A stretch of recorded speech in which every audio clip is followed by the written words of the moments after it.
அனைவருக்கும் வணக்கம்.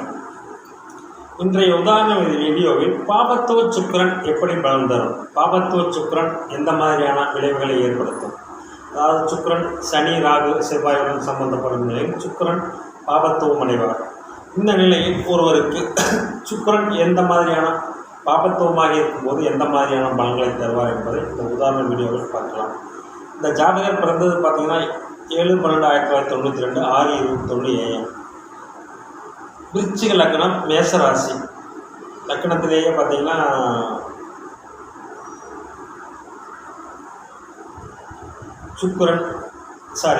சூரியன் புதன் ராகு, 3ஆம் இடத்தில் சுக்கிரன் சனி, 6ஆம் இடத்தில் சந்திரன், 9ஆம் இடத்தில் 7ஆம் இடத்தில் கேது, 9ஆம் இடத்தில் செவ்வாய், 11ஆம் இடத்தில் குரு. இந்த ஜாதகத்தில் பார்த்தீங்கன்னா, அதாவது இந்த ஜாதகருக்கு இப்போ சந்திரதசை சுக்கிரபுத்தி போயிட்டு இருக்கு. திருமணம் ஆயிடுச்சு.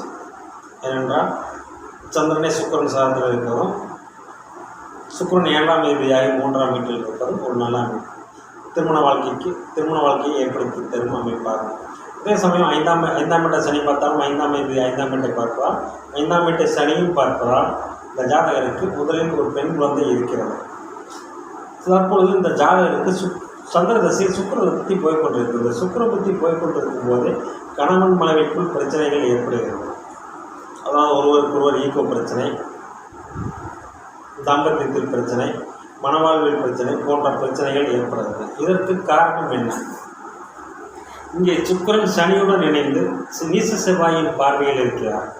குரு பார்த்தாலும் குருவின் பார்வை அவ்வளவு துல்லியமாக விழவில்லை. இந்த அமைப்பில் இந்த ஜாதகருக்கு சுக்கிரபுத்தியிடம் கணவன் மனைவி பிரச்சனை தலைவிக்கு இருக்கிறது. இந்த பிரச்சனை நீடிக்குமா, விவாகரத்தில் முடியுமா அல்லது சரியாகுமா என்பதுதான் கேள்வி. அதாவது இங்கே 11ஆம் அதிபதியான புதன் லக்னத்தில் அமர்ந்தாலும் ராகுவுடன் இணைந்து இருக்கிறார். மேலும் அந்த சுக்கிரனுக்கும் ஓரளவுக்கு குருவின் பார்வை விழுகிறது. 7ஆம் இடத்தில் கேது இருந்து குருவின் பார்வையில் இருக்கிறார். 7ஆம் இடம் பாபத்துவம் அடையவில்லை. எனவே இந்த பிரச்சனையானது சரியாகும். எப்பொழுது சரியாகும்? செவ்வாய் திசையில் சரியாகும். ஏனென்றால் அடுத்து வருகின்ற இப்பொழுது சுக்கிரபுத்தி நடந்து கொண்டிருக்கிறது. அதாவது சுக்கிரனே கலஸ்தர காரகணமாகி கலஸ்தர ஸ்தானாதிபதியாகமாகி 3ஆம் வீட்டில் வீரியஸ்தானாதிபதி சனியுடன் இணைந்து 6ஆம் அதிபதி செவ்வாயின் பார்வையில் இருக்கிறார். செவ்வாய் இங்கே லக்னாதிபதியாக செயல்படாமல் 6ஆம் அதிபதியாகத்தான் பெரும்பாலும் செயல்படுவார். ஏனென்று கேட்டால் அவர் 6ஆம் இடத்தோடு தான் பரிவர்த்தனை அடைந்திருக்கிறார். இந்த பரிவர்த்தனை என்பது லக்னாதிபதியே 6ஆம் அதிபதியாகி அவர் 6ஆம் இடம் அவருக்கு மூலத்திரியோட வீடு என்பதாலும் 6ஆம் வீட்டில் இருக்கின்ற சந்திரனோடு பரிவர்த்தனை அடைந்திருக்கிறார் என்பதாலும் இந்த செவ்வாய் திசை அவருக்கு 6ஆம் அதிபதி திசையாக செயல்படும். இன்னொன்றுதான் லக்னாதிபதி பரிவர்த்தனை ஆகியிருக்கார். இந்த அமைப்பில் பார்த்தீங்கன்னா சுக்கிரபுத்தி அடுத்து வருகின்ற சூரிய புத்தியும் தசாநாதனும் புத்திநாதனும் சஷ்டாஷ்டகமாக இருப்பதால் அந்த சூரிய புத்தியிலும் கண்டிப்பாக இருவரும் இணைவதற்கு வாய்ப்பில்லை. செவ்வாய் திசை வந்தவுடன் இந்த ஜாதகருக்கு கண்டிப்பாக மன வாழ்க்கை பிரச்சனைகள் சரியாகி மீண்டும் இணைவார்கள். ஏனென்றால் 7ஆம் இடத்தை குரு பார்க்கிறார். 7ஆம் அதிபதி சனி சுக்கிரனின் தொடர்பு, சனி செவ்வாயின் தொடர்பில் இருந்தாலும் குருவின் பார்வையும் ஓரளவுக்கு இருக்கிறது. 2 கிரகங்களால் பாபத்துடன் வந்த சுக்கிரன் ஒரு கிரகத்தால் குருவால் சுபத்துவம் அடைகிறார். ஆனால் அந்த பாபத்துவமே மேலோங்கி இருப்பதால் இந்த சுக்கிரபுத்தியில் கணவன் மனைவிக்குள் பிரச்சனை வருவது என்பது இயல்பு.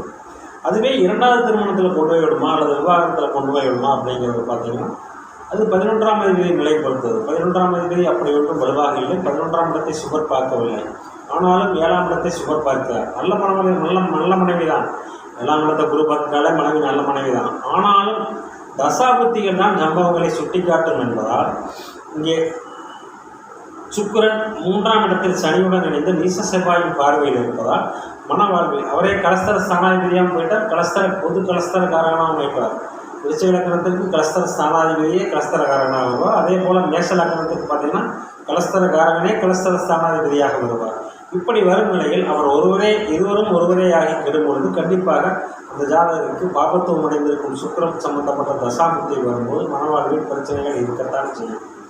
இது பார்த்தீங்கன்னா அதாவது அடுத்து வருகின்ற செவ்வாய் திசையிலேயே சரியாயிருக்கும். ஏனென்றால் 7ஆம் வீட்டை குரு பார்க்கிறார்.